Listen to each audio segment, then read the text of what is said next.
Alright, so today I had my heavy duty finger brake show up from Swag Off-Road. So I took it out of the flat rate box here and checked, and I do have everything, and it came with the instructions to weld it together. They included a sticker, which is pretty cool, and they got a business card here. So I'm pretty excited to build this thing, so we're gonna get started. Alright, we're gonna get started building this Swag Off-Road finger brake. What I'm gonna be using is 0.035 wire on a Miller 211 with C25 gas. Alright, so step one is to press these guide pins into the hole there, approximately 1/8 inch to 3/16 of an inch. So I marked 3/16 of an inch, and then I'm going to use the 20-ton Harbor Freight press that you need to build this to press that in.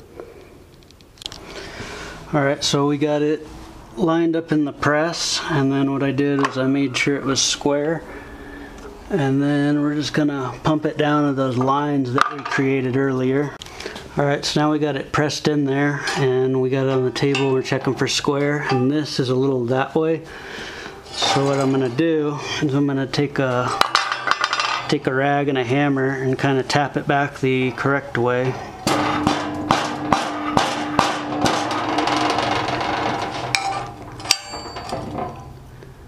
Let's go just a tad more.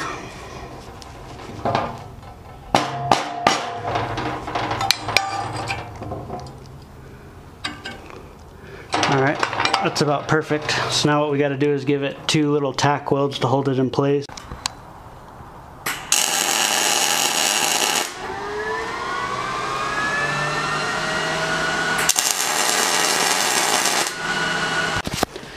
Alright, now with it tacked into place, I'm going to flip it over.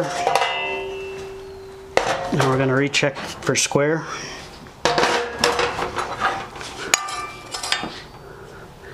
Which it is. So now that it's square, we're going to just plug weld. We're just going to weld up that whole gap, and then we're going to grind it smooth with some flap disc. Alright, so I plug welded both sides. So I'm going to flip it, and I'm going to check for squareness. Make sure everything's still together as it should be.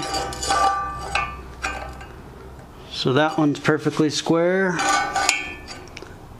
and that one's perfectly square. So now what we're going to do is we're going to weld on the little tab, or ears as they call them in the instructions. Alright, so here's the tabs that it came with that we need to just tack weld back on. And you know, before I welded everything, I wiped everything down with acetone, but I forgot these ears, so I'm going to wipe these down with acetone real quick before I tack them. Alright, so these are the ears, and they're going to go right here on both sides, and then you tack it here at the bottom, and you tack it up here. But as you can see, there's still a little bit of roughness on the edges here. So what I'm going to do is I'm going to just file those flat before I tack them.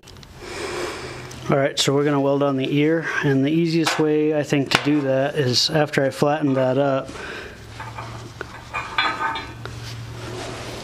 is I'm going to just use a magnet to hold it on there straight,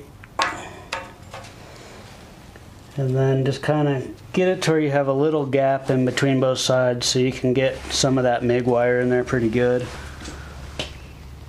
Alright, so now we're going to go ahead and weld it.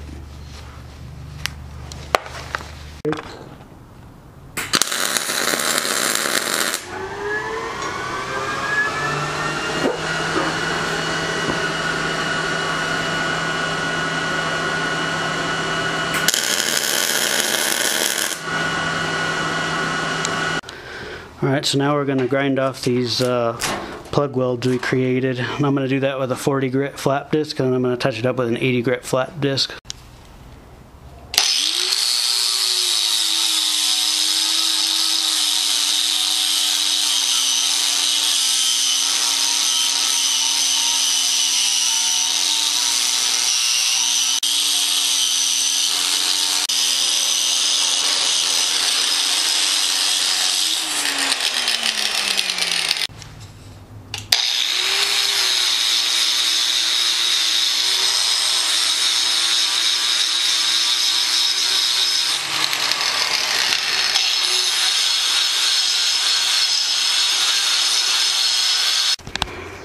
Alright, so for the following next instructions here, we're going to weld these guide tubes to the top die. And the easiest way to do that is I'm going to use these magnets again to hold it flush, and then I'm going to just shoot a couple tacks in there. And I'm going to do the same to this side. I'll just shoot a couple tacks in there, and then when it's tacked, we'll make sure it fits on this other piece, and if it does, we'll weld it up. Alright, so we tack welded that, so what we're going to do is, before we fully weld it, we're going to make sure it fits on this other piece we built.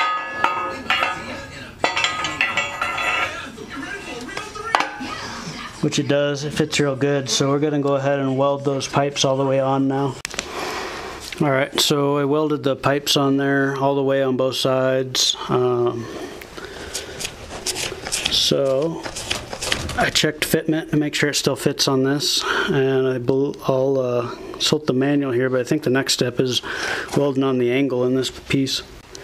Alright, so the next step is, before we put the iron in there, is to get these button head bolts, stick them through these two slots,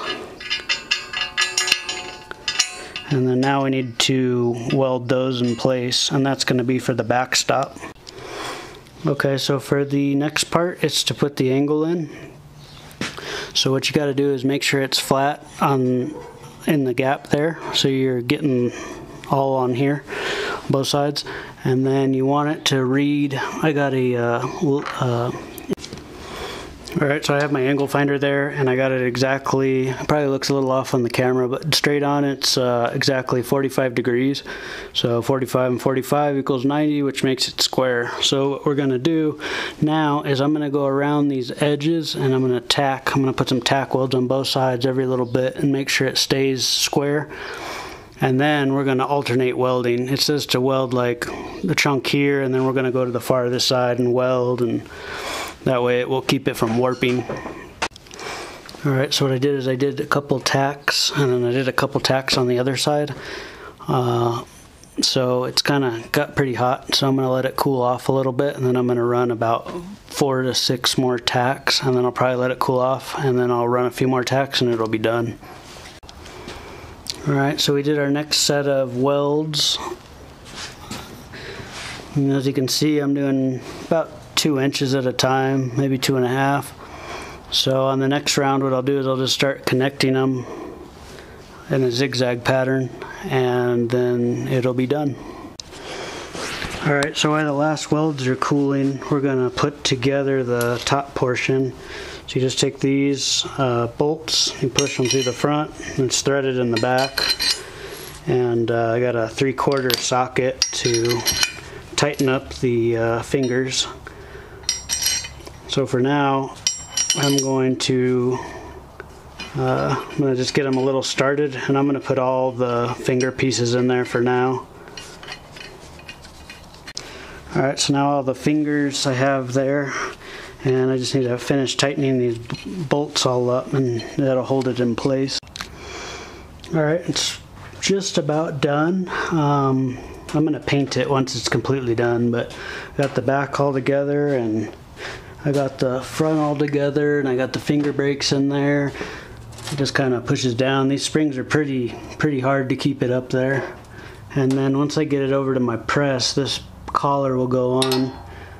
I'll have to weld it somewhere on there to keep it, but you do have to be careful because you can't have any weld on this seam right here, because if you weld this seam, then you'll never be able to adjust it again. So I'll probably just tack it from about there to there on both sides. Alright, so we got it in the press now, and we have it to where these ears that we tacked are resting there so it can't fall off the back. And this collar up here is loose. So what we're going to do is we're going to get it centered up, and we're going to mark where we need to weld. So mark it there, and then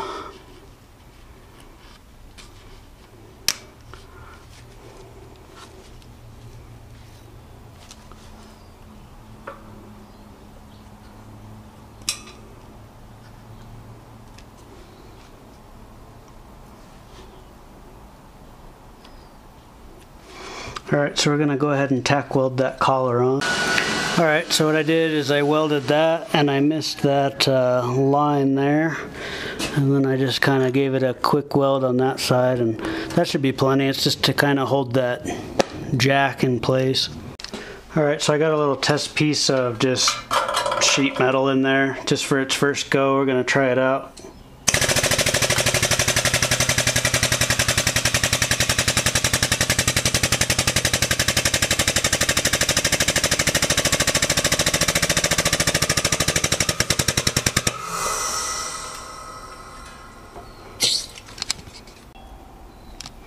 Alright, so there it is, a 90-degree bend.